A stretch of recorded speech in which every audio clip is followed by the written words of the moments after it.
По ночам звучал надрывный кашель, старенькая женщина слегла. Много лет она в подъезде нашем одиноко в комнате жила. Много лет она в подъезде нашем одиноко в комнате жила. Письма были только очень редкие, и она их ждала каждый час.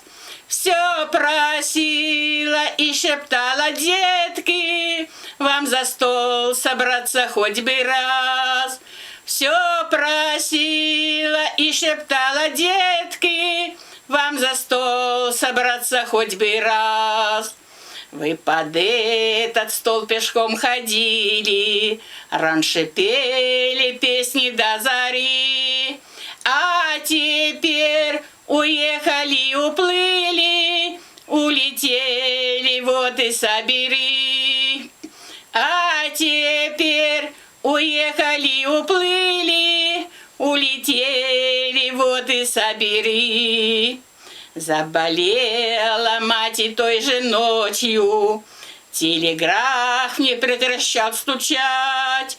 Дети, срочно, дети, очень срочно, приезжайте, заболела мать.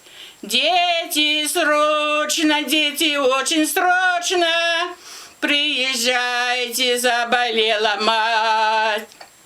Из Одессы тали на игарки, отложив на время все дела.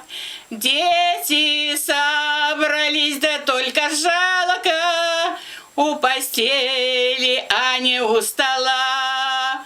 Дети собрались, да только жалко, у постели, а не у стола. Гладили морщинистые руки серебристо-шелковую прядь. Так зачем же дали вы разлуки, так надолго между нами стать? Так зачем же дали вы разлуки, так надолго между нами стать? Мать ждала в зное снегопады, в жаркий полдень и прохладу дней. Неужели горе ждать вам надо, чтоб приехать к матери своей? Неужели горе ждать вам надо, чтоб приехать к матери своей?